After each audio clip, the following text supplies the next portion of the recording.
right. It is the weekly roundup this and every Friday. I wasn't here last Friday. I was on a reporting trip, but I am back. David Dayen, executive editor. With me today, staff writer Hassan Kanu. Hassan, how you doing? Hey, David, doing well. Hey, everybody.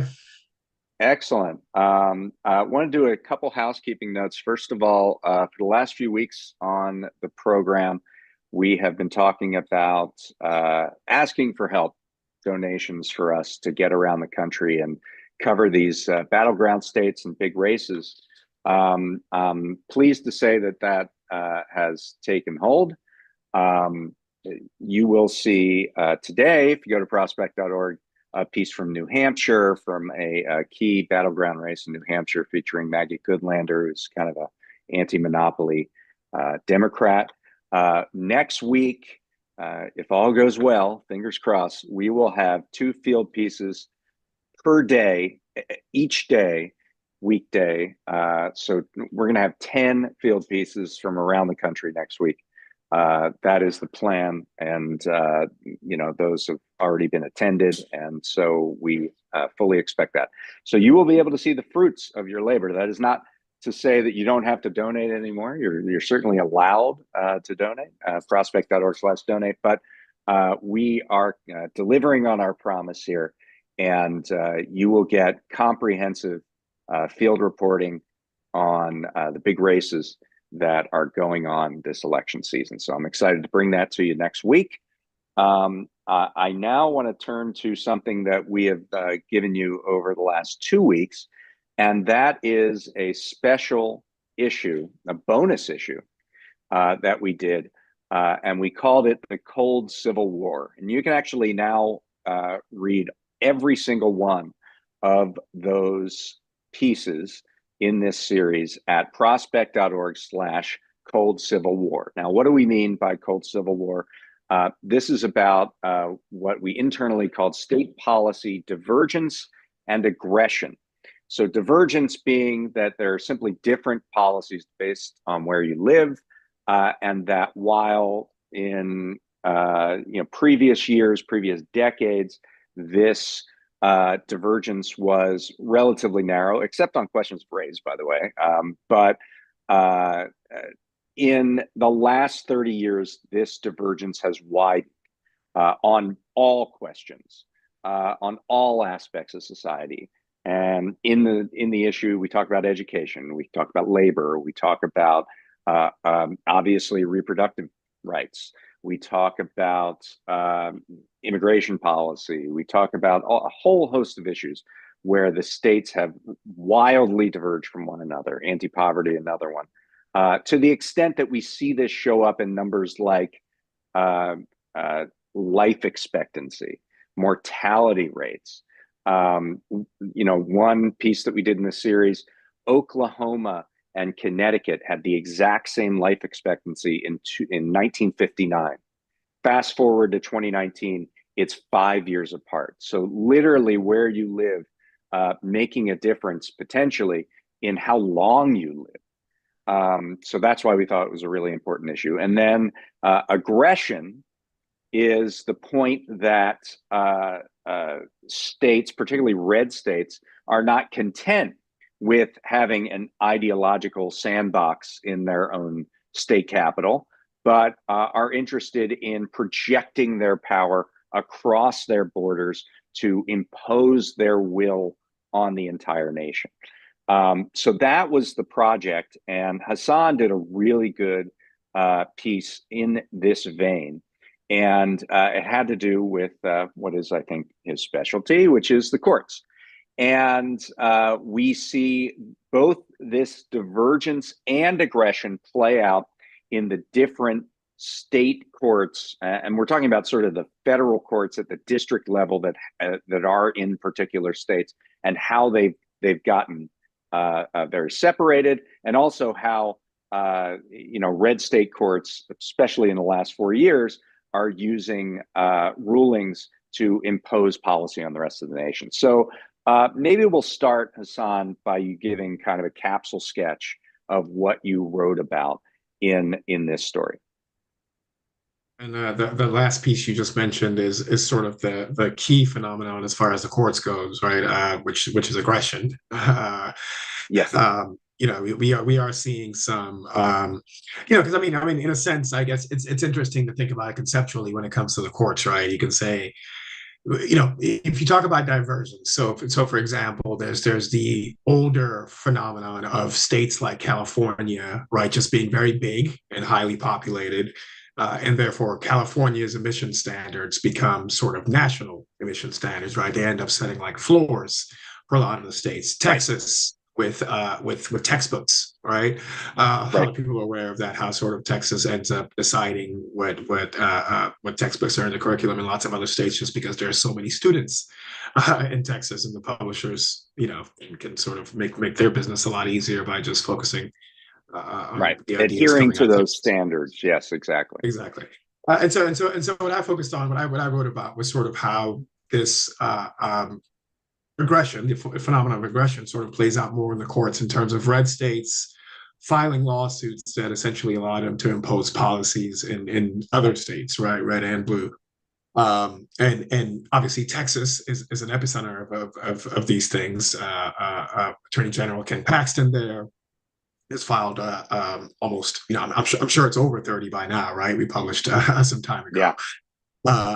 Probably over 30 lawsuits by now challenging different Biden administration policies, right? These are things that are supposed to be implemented nationwide by one or another federal agency, and Texas often is able to sort of block policies in the case of Biden, and sort of reach into other states and Yeah. override local policies back when Trump was in office, right? And so that's really the phenomenon that I wrote about in my Okay. piece.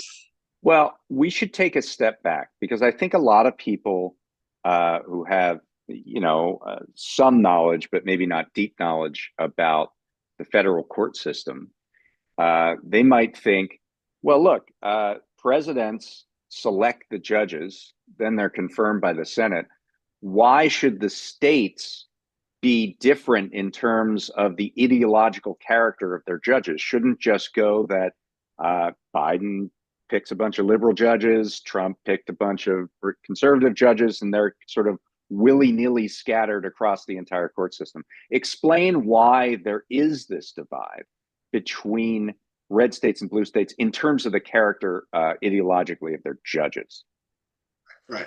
And I mean, the why question has a lot to do with structural problems, right? Or structural features, depending on how you want to look at it, right?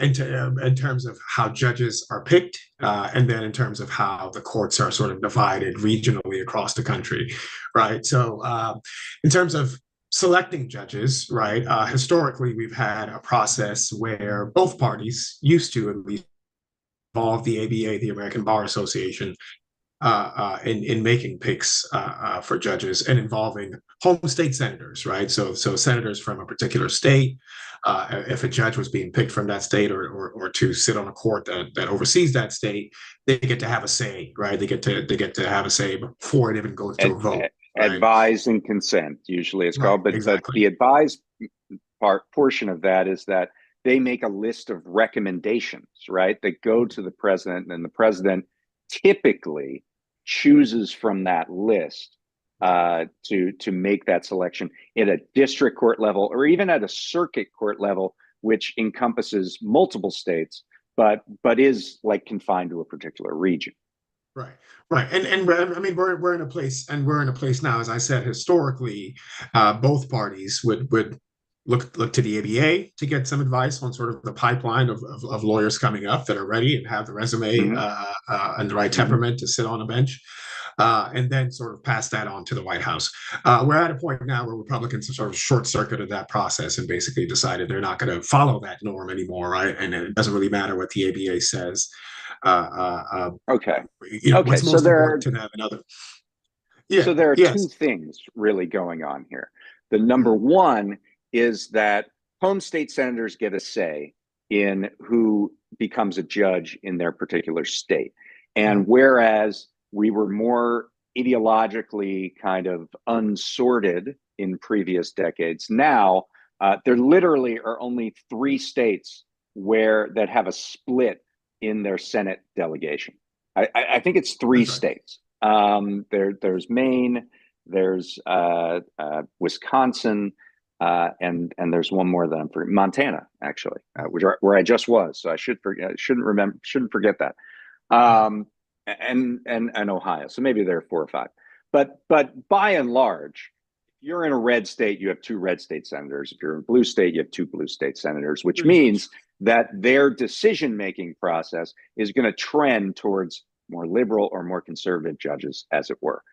Right. The second thing that you add, which I think is very important, is that if as Republicans have become unmoored from this process where there is some sort of outside independent vetting saying Mm-hmm. these are well qualified judges and these are not well qualified judges and you shouldn't put them on the bench. As Republicans sort of became pulled away from that, you see more willingness to put forward truly ideological opinions through various court rulings. Is that fair to say? It's essentially the structural problem we have in terms of Right. judicial selection, in terms of actually picking the judges. So we know where that leads, right? The Republican Party has been drifting more and more to the extreme right, and so that's where sort of, as you said, we have very few states where the senators are split between the parties or anything like that. So you have all Republican senators from these states, and they're pretty much just follow the party line of picking sort of judges that are sort of on board with the more Right. extreme right-leaning ideas in the party these days. Okay. And there's a third aspect to this, which is the structure of the federal court system Right. that creates these tendencies, particularly in Texas, where essentially a plaintiff can choose the judge that they're going to get at federal district court. So explain that process. So we have district courts that sit below appeals courts, right, which then goes to the Supreme Court. We have some district courts. This is by region or by state, right? We have some district courts in much bigger states, again like Texas, right, very large state. That then gets subdivided. So the district gets subdivided into divisions, and then it just so happens that in some cases in some of these large states, these divisions are only made, a division is one judge, right? Right.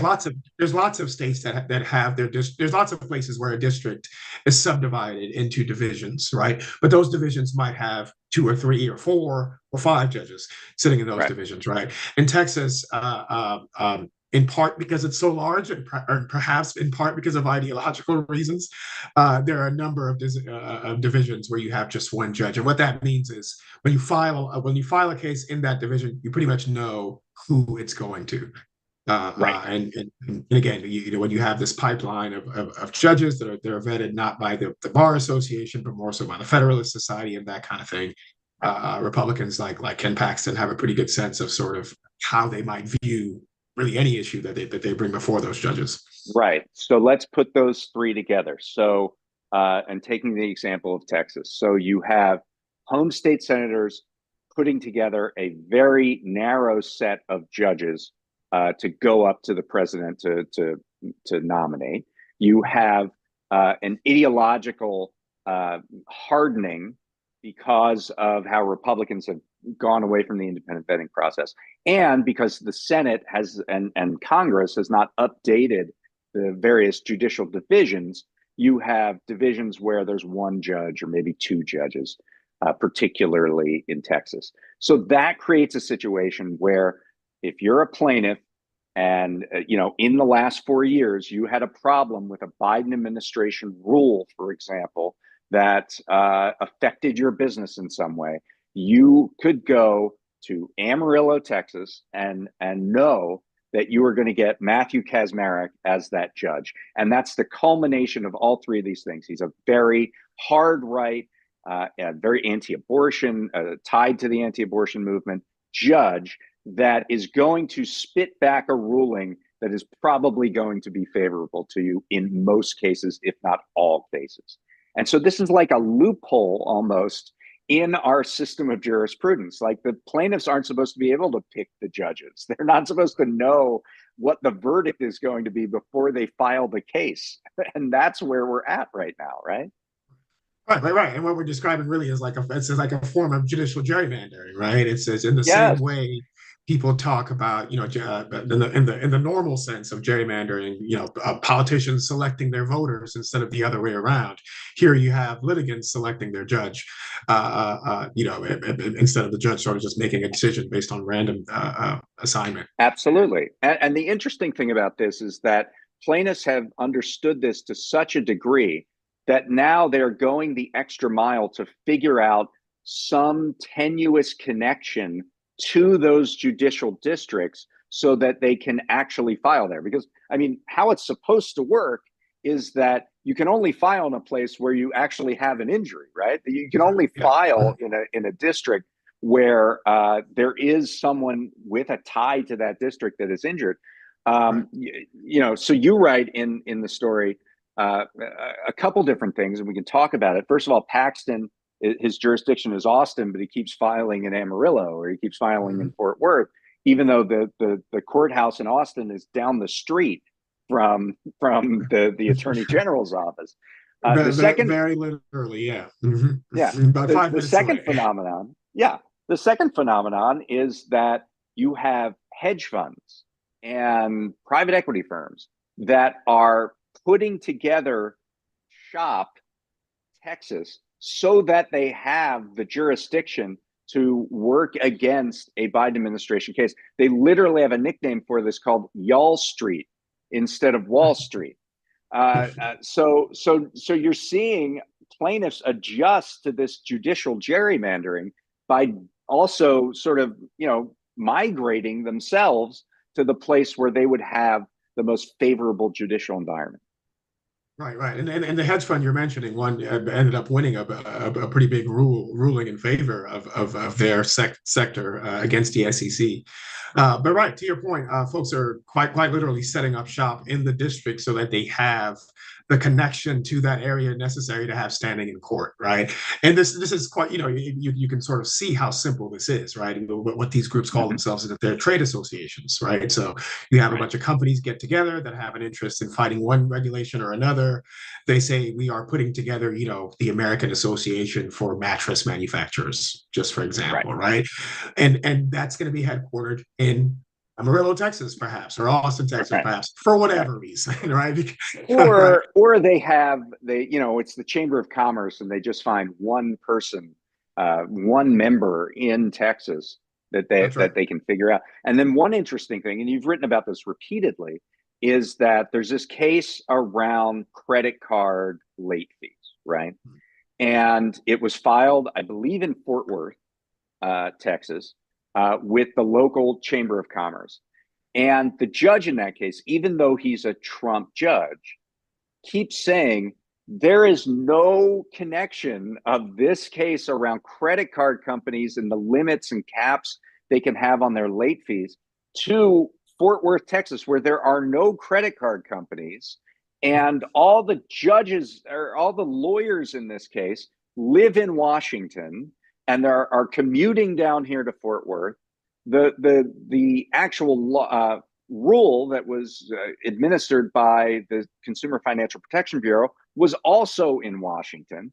And why am I here hearing this case? And talk about how that has played out, this saga that has Right. played out where this guy keeps trying to give up this case and what happens after that. Yeah, so I mean, the standing rules are based on exactly what you might imagine, right? If I was suing Adam Smith, that's a matter of like, where does Adam live? Where do I live? Where did Right.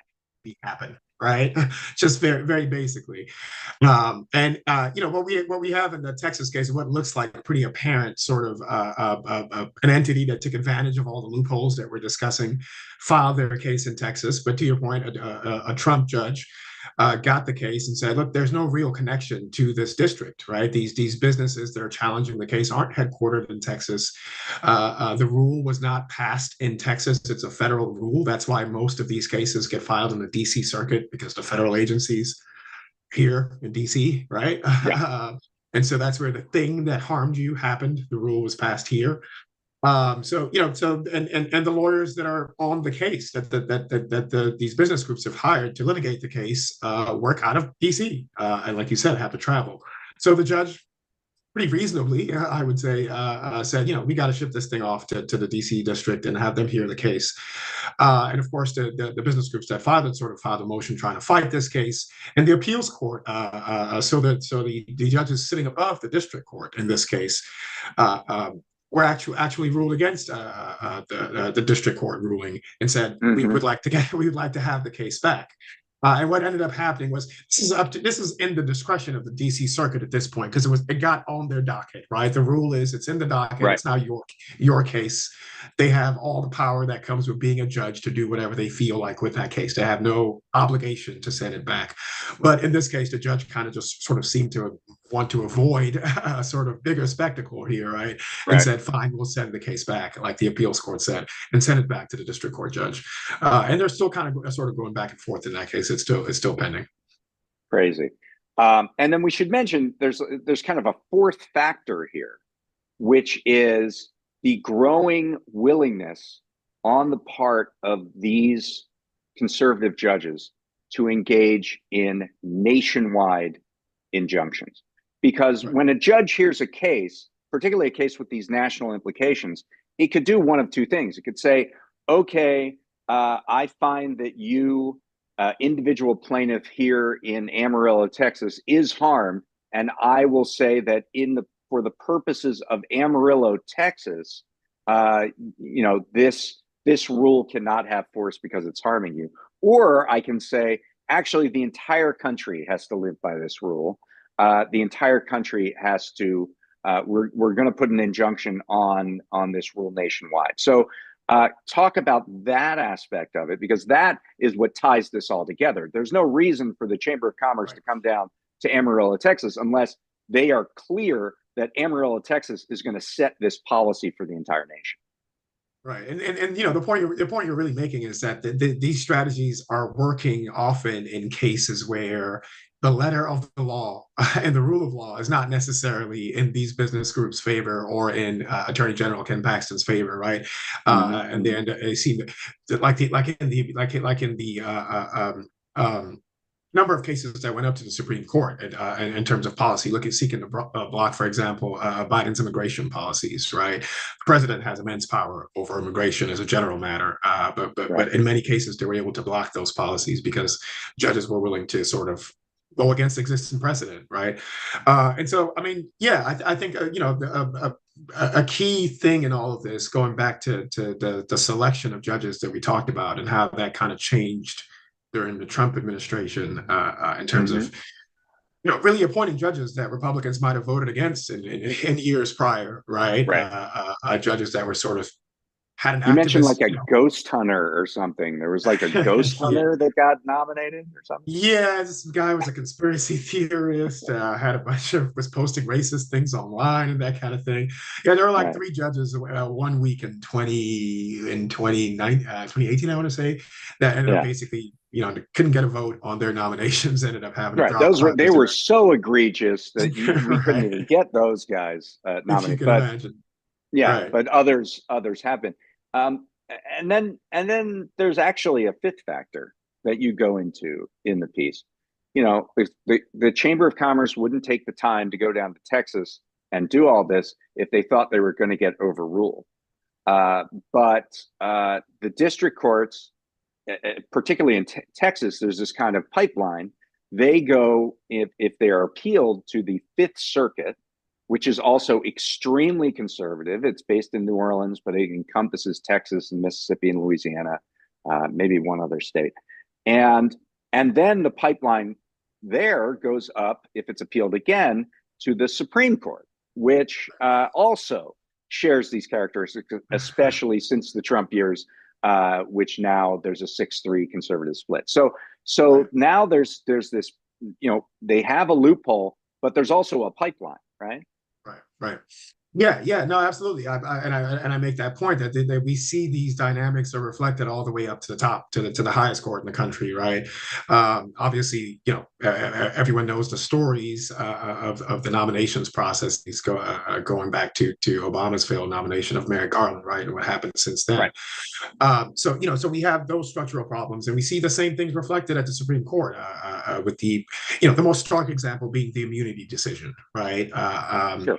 The entirety. First of all, the question hadn't really been a question of to what extent is the president immune from just being charged with a crime in general, was not super well examined, right? Because it hadn't come up much. But the folks that had looked at it was pretty much unanimous in legal academia that of course not, right? Everything about the design of our country and our constitution suggests that the president is not above the law necessarily and doesn't have like broad immunity. But they got that ruling anyway. So yeah, the point is this is really about the culmination of this long game that Republicans have played, to stack the federal judiciary, right? Recognizing Right. that the courts are really a locus of power in our constitutional design, and paying way more attention and better attention to the courts than Democrats have historically. All right. I'm super bummed out. So I want you to allay my concerns. So what do we do about this? This is a loophole that sometimes it's called judge shopping or venue shopping, that business interests or any kind of conservative interest can find their way through the federal court system, in a way that they kind of are fairly assured is going to be favorable to their interests. So how do we combat this? There's of course a number of ways to address the problem, right? The most obvious one, you pointed out earlier that Congress could rewrite legislation and redraw the districts and the subdivisions. It totally Mm-hmm. could, and to be fair to Congress, to the judges themselves, the judiciary, there's much that they can do, right? They control the rules about their divisions and about case assignment, right? They can put in place rules to randomize a case assignment if they wanted to, right? The Judicial Conference, in the past couple of years, put out a guideline to Right. directing the lower courts to put in place randomized case assignment, but it wasn't binding, right? They could have made that Right. binding, right? They didn't. Right. The lower courts, especially in the Northern District that we've been spending a lot of time talking about, one of the more partisan courts in the country, the first and loudest court to reject that guideline, right, and say we are Mm-hmm. not going to put in place a randomized assignment in the court that probably most observers and experts would say needs it the most, right? So there's a lack of will in terms of the judiciary, and really the point I make in my piece from talking to a scholar named Catherine Flory, where she makes a point, and she looked back at sort of this kind of divergence and aggression in the courts historically in other policy areas that were much less contentious than what we see today, right? Things like Mm-hmm. no fault divorce, right? Right. Obviously, a very very serious issue to people who have to go through that kind of trauma, Yeah. but not as hot button an issue as something like abortion or environmental regulation, right? Right. Um, um, and she makes the point that situation sort of getting to a place of stability in the courts was more about national consensus, and how maybe the solutions to this lie outside of the courts a little bit, and outside of and inside our politics, right? In other Yeah. words, convincing more folks to be concerned about this and see this as a real problem that needs Right. reform on all levels, within the judiciary and from Congress legislatively as well. Yeah, and thinking about that, I mean, certainly public opinion has soured on the Supreme Court, but I guarantee, if you even ask people what is the name of the lower court that's just under the Supreme Court, people would have trouble giving it to you, let alone the district court level that we've been talking about a lot here. So, more education needs to be done. But it is the case, and we'll get into the election in a minute, that if Kamala Harris is victorious in November, Democrats will have held the presidency and ultimately the position that appoints nominees to the federal bench for 16 out of 20 years. And at some point, you'd think that would, Biden has done a pretty good job of getting his nominees appointed. I believe just under the level that Trump has had, and he still has the lame duck session to go. If you get another 4 years of that, there is going to be a slow but steady change in the composition of the federal bench. The problem is that as long as there's this little pipeline, and as long as the Supreme Court is what it is, that's a difficult scenario. So just to close this part about the courts, I want to bring up a story you wrote actually this week, which was about sort of how this operates in practice, how these conservative groups find issues and put them in a position to succeed, right? So tell us about this emerging court case that we might see based on a fairly unlikely set of scenarios. Right. This is a potential litigation. Folks at a conservative legal organization called the Mountain States Legal Foundation are actively looking for Secret Service agents and former Secret Service agents to sue that agency. This stems from the assassination attempt against former President Trump in Butler, Pennsylvania. And so, I'm sure a lot of folks noticed after that happened, it made the rounds on the cable news networks a bit. It certainly made the rounds on right-wing social media, which is where it originated, right? There was this narrative from pictures, really, and some video, right, that look at these female Secret Service agents fumbling with their weapons, and this is a result of DEI, right? Right. That Because Trump no wouldn't have man gotten has shot. ever fumbled with his gun in American history. Right. Okay. That's right. And to be clear, the Secret Service does not have a great history of professionalism by any account, right? There's Yeah, multiple. regardless of gender. Yes. Right. Yeah. I mean, there was a scandal a few years ago about Secret Service agents involving prostitutes and that kind of thing in foreign countries, right, and so forth and so on, which is exactly the reason why folks thought it could be professionalized by diversifying the agency, right, a bit more. Right. Exactly. Yeah. I can attest to that. I went to an all-boys school. It's not healthy in terms of professionalism. But yeah, so that's where this entire narrative stemmed from, which is obviously quite nakedly sexist, right? But you have a group like the Mountain States Legal Foundation that's essentially trying to turn that meme really into a real live lawsuit, like you said. Essentially trying to allege that the Secret Service is discriminating against men, right? And this stems from announcements that the Secret Service former director now resigned in part because of the hubbub that happened around this incident, put in place a while ago to try to move the agency towards percent female workforce. So they have seized on that. And a couple other things in the agency's training standards, which don't just involve gender and sex considerations. It also involve things like age considerations. You and I, David, would not have to do the same number of push-ups if we were trying to be Secret Service agents. We would have a different requirement. That's good to hear.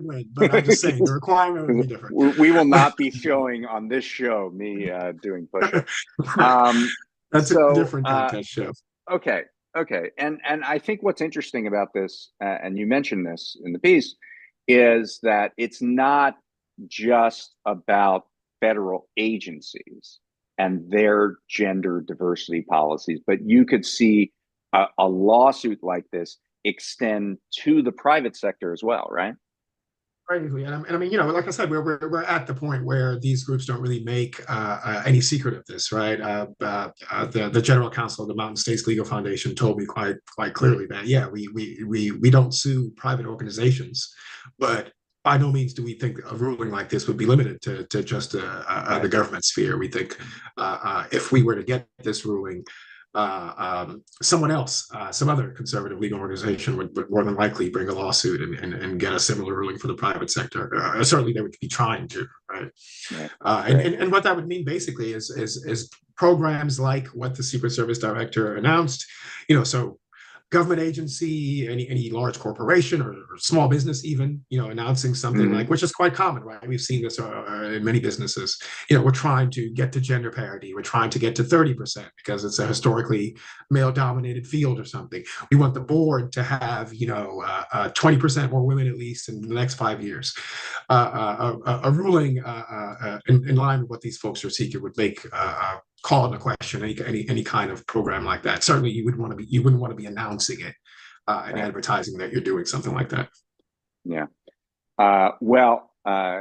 It's great stuff. Really interesting. Really a little disturbing, but important.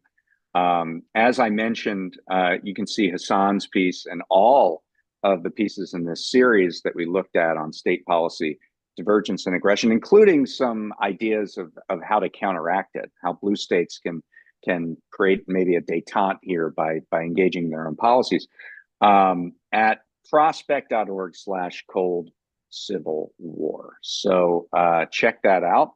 Now I guess we'll move to the story on everybody's mind, which is the election.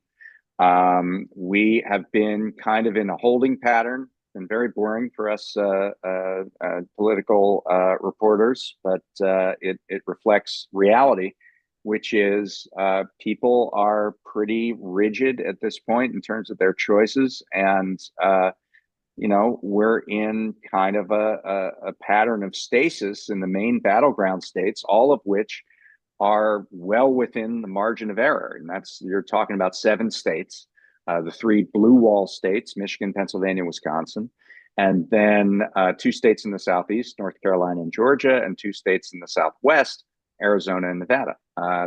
That's your election right there. And you also have the blue dot in Nebraska, where Tim Walz is actually going to be tomorrow, in Omaha.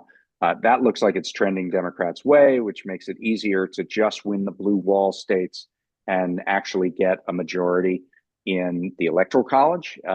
Blue wall states plus Nebraska's 2nd district gets you 270. So, and that's what you need to win.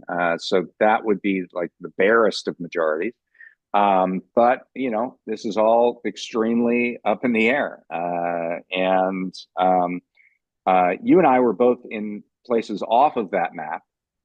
You live in Maryland, where there's an interesting Senate race.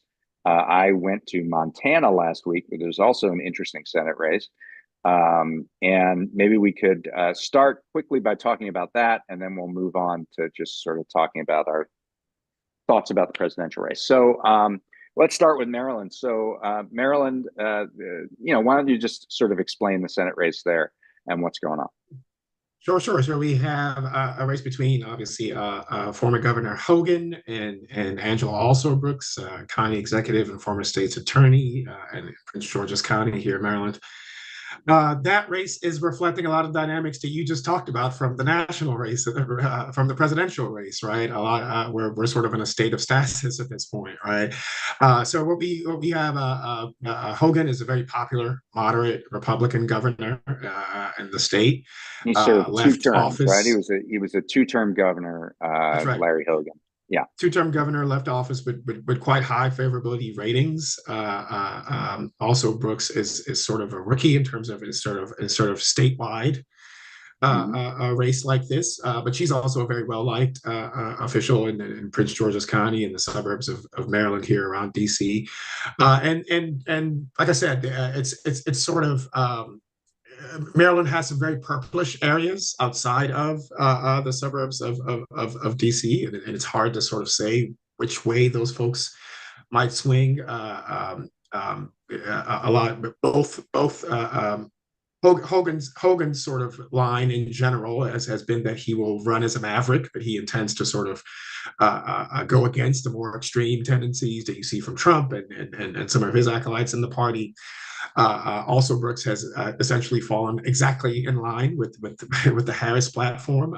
It's hard to really see a lot of daylight between the things she says and the things that Harris has been saying, and so that's where the race stands at the moment. Hogan is dealing with attacks from also Brooks on abortion. He has been historically anti-abortion, tried to pivot recently, so she's really walloping him on that kind of thing. And on the flip side, he's been running tons of attack ads and poured lots of money into attack ads, calling out a what appears to be a tax mistake that also Brooks had in relation to her grandmother's house here in DC. Oh, that's interesting. Yeah, I know that there's a lot of independent money running into Maryland right now. Also, Brooks has well outraised Hogan, but the independent money makes it more even. The polling I've seen is that also Brooks is a little more in the clear. Maybe part of that is that the outside groups have a lot of targets to attend to, and getting past the fact that Kamala Harris is going to win Maryland with maybe 65% of the vote. So you have to get a ton of Democrats or Harris supporters, let's say, to vote for Hogan is enough of a hurdle that there are more fertile opportunities elsewhere. So we'll see what happens there.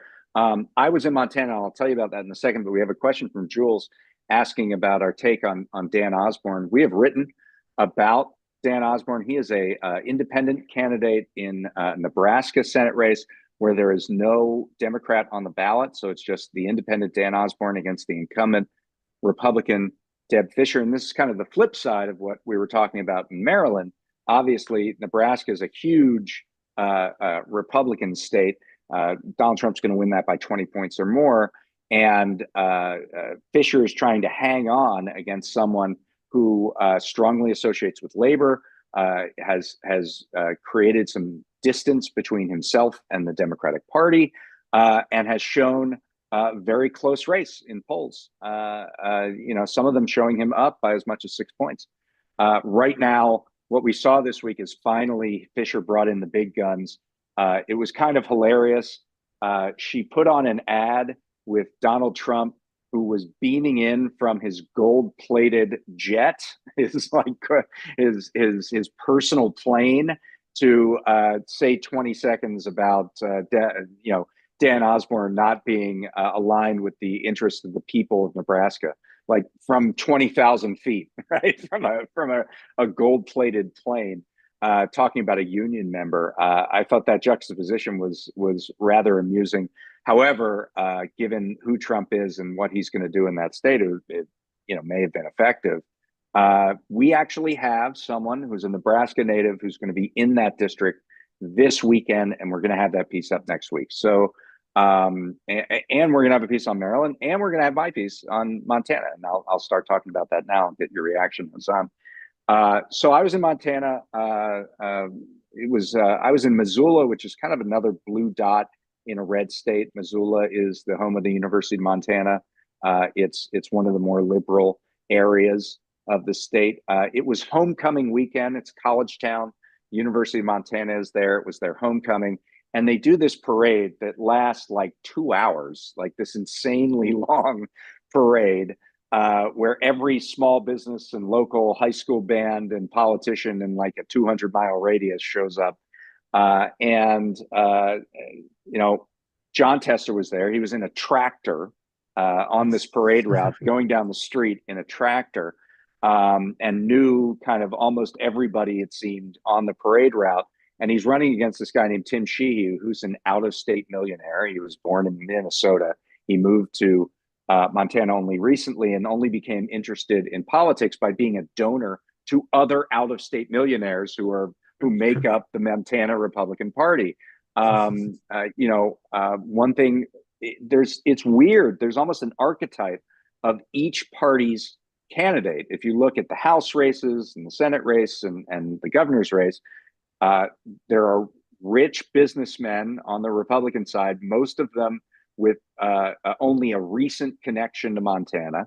And the people who are running against them as Democrats stress their authenticity, their bona fides. I'm a 9th generation Montanan, I'm a 7th generation Montanan, every step of the way. The House candidate, Monica Tranel, who's running, there are actually 2 districts in Montana. This is in Western Montana, which was actually kind of a swing seat. Her shirt in the parade when she was greeting people said "Montana till I die." Right. This is the dichotomy there, and the question is, does that matter anymore? Right? Does it certainly did in the past. The reason Tester won in 2018 over Matt Rosendale, who was from Baltimore, and then moved to Montana. He was a real estate developer. Is that Tester stressed that at every campaign opportunity. He's not Montana. He doesn't know us. He's from out of state. He's a rich guy coming in with his money, and he won. He won by a handful of points. The difference is now that politics has become very nationalized in Montana. The local media has been decimated. There has been an influx, actually one of the fastest growing states in the country. There's been an influx of people coming in from out of state. So that message kind of wears a little more thin, saying he's not authentically Montana, when a lot of people who are voters also sort of aren't authentically Montana. So all of those factors, and the fact that Trump's going to win that state by 20 points too, make it very, very difficult for Tester to survive. In 2008, Democrats held every statewide office but one. The one was the House seat, the at-large House seat. At that time, there was only one House seat. Today, Tester is the only statewide Democrat. So there's been a remarkable shift in a pretty short period of time, just 16 years. And it's going to take every effort in Tester's being to make it up this time. And that's why, Democrats they need something like a Dan Osborne, who hasn't even committed to caucusing with Democrats. They need someone like him to win breakthrough, or maybe in Texas or maybe in Florida, because if they lose the Montana seat, they are almost assured of having only 49 seats in the U.S. Senate, with other tough races like in Pennsylvania and Ohio and Wisconsin, so and Michigan. So it's what I tried to really capture in my reporting, and that'll be out next week as well, is how this shift happened. How we went from Montana not so long ago having two Democratic senators and a Democratic governor for 16 straight years to the situation that we're in today. Right. And obviously we don't, I don't want to give don't want any spoilers from your upcoming piece, but yeah, I mean, I'm curious about sort of this influx of folks, and the population growth that you mentioned about. Where are folks coming from? Yeah, they're coming. I think they're coming from all over the country. Some call it the Yellowstone effect. You had that show Yellowstone that shows the wide open spaces of Montana, and it is a beautiful state. Interestingly, even though it looks like this empty big sky area, there aren't that many places to build houses. I mean, there are all these mountains and kind of hills and areas that you can't really build. There are areas that don't have infrastructure for housing, and housing has become like a signature issue here because you have this influx of people, and it has raised housing prices. I talked to a guy who said, a one bedroom in Missoula has gone up 50% in the last 5 years. So that has become a talking point, and actually a talking point for the Democrats in the race. Unlike what you might think, Democrats are very competitive on television. I mean, I saw many more ads for Democrats than I did for Republicans when, in the moments that I was watching television in Montana. I think Tester has raised $74 million for this campaign. It's the second most amount of money of anybody in the country. So the message is getting out. The question is, is the state become so polarized, so Republican, so nationalized that people aren't interested in splitting their ticket, and people aren't interested in hearing that message? Doesn't matter what, because look, if you looked on kind of neutral terms between Jon Tester, an 18-year incumbent who's a third generation dirt farmer from Big Sandy, Montana, and this guy Sheehy, who like never does appearances. Pretty much, he was like one of the only statewide officers who wasn't there at this parade. He got most of his money from government contracts. There's a plagiarism scandal. There's a sexism scandal. There's a racism scandal. Like there's everything. Like he is objectively not a good candidate. And if he is dragged across the finish line here, you have to sort of make the conclusion that Montana is just, despite its reputation, despite its history, it's off the table for Democrats at this point. That's So interesting. Yeah, yeah, there's it's interesting. I was sort of mulling this over when I was covering an also Bricks event just yesterday, and I'll write about this as well next week. It does seem to me that because of just the way politics are nationally, that in any close race, there's that question of like, we could be the one that tips the balance, right, for our right, party one way or another. So just right. the same way that's coming up in the race there, that's literally one of the major things that also Brooks is running on, right? She again, Mm-hmm. as I said, her platform is generally is just falling in line with what Harris is putting forward. But other than that, what she really leads with is we need a Democratic senator from Maryland to keep control of the Senate.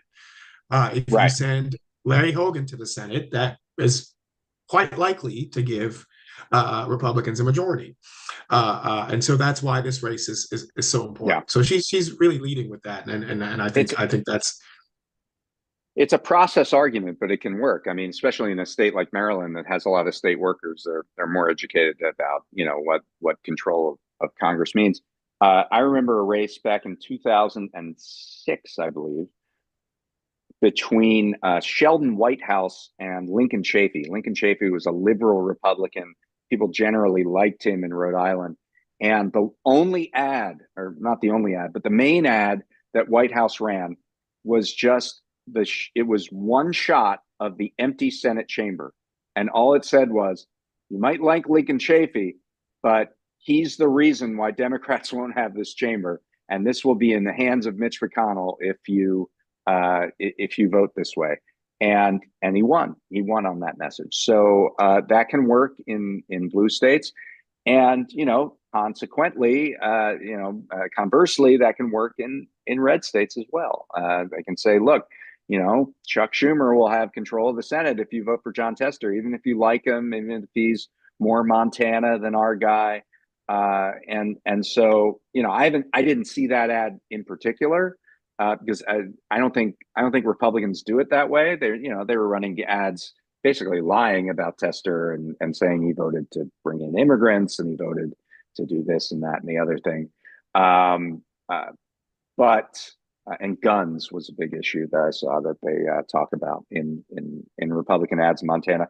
But it's basically saying, look, if I don't care what you think about this guy, he's a vote for liberal policies, or I don't care what you think about Larry Hogan, he's a vote for conservative policies. So that you see that a lot.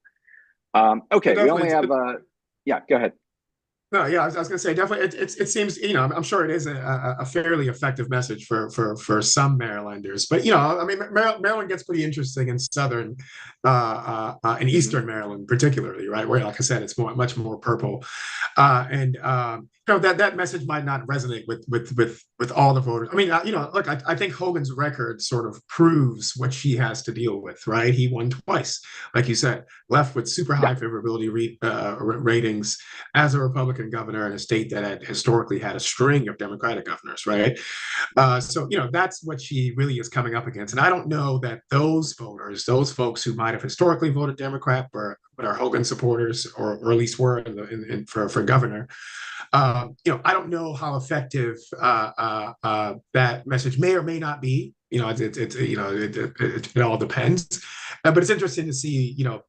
One of the questions I'm really hoping to get her campaign to answer is what she thinks she can offer to those voters other than a, vote for me a to Democratic preserve vote. the Senate Yeah, majority, right? But right, is there a policy plank that you think right, they need to, that makes you a better candidate than Hogan for the in their right, eyes? right. Well, yeah, it's an interesting dichotomy here. It's two races where we'll see if is it about the person, or is it about the party, and we'll have to see. What wins out in both of those seats. All right, we got about 5 minutes left. Maybe we'll entertain some thoughts about the Harris race, Kamala Harris and Donald Trump. Kamala Harris went on Fox News this week. She's stepped up her campaigning. I see that Bill Clinton and Barack Obama and other luminaries are out in force. Trump has canceled many TV appearances, citing, or at least people behind the scenes citing exhaustion. But he is starting to build up his appearances as well. What are your thoughts? We're 2.5 weeks out of this very consequential election. Any thoughts on where you see this race going? It really just seems like we're in a place where sort of outside events, right? Outside events, like for example, the filing today in Judge Chutkan's court, Yeah, which will have some information about what Trump may or may not have done in relation to January 6th in that case. It seems like outside events like that, other political news, other news in general, news events might have more of an effect on the race than anything the candidates do from now on. Other than sort of like you said, Trump appearing to be either tired or aging or frustrated or something, right? Sometimes that's what I see, quite honestly. When I watch the much talked about event where he sort of made it into we're just gonna put on this playlist and and jam out a little bit. right, right. That's right. Yeah, He seemed frustrated during that event. What led up to that was folks were complaining, and he had mentioned the temperature of the room, that it was a bit hot. He was yeah, basically saying, "Can we open some doors to make it a bit cooler in here?" You can't see right, the doors, the camera didn't pan or anything, but it seemed like the venue wasn't doing something that he wanted them to do. And he even complained at one point. He actually mentioned, he either said the word owners or something like that. He mentioned the people who own the space, right? right. As if they're not going along with the way he thinks things should be going. And then right before he pivoted to let's just make it about music, he said, he jokingly, sort in the way only Trump can, said, does anybody else feel like fainting?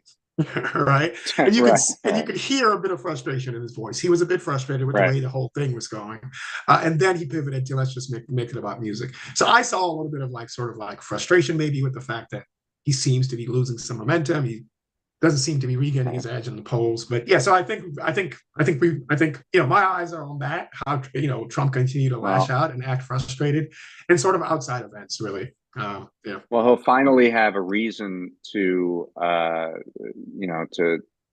actual rationale to not pay the building, which he does habitually.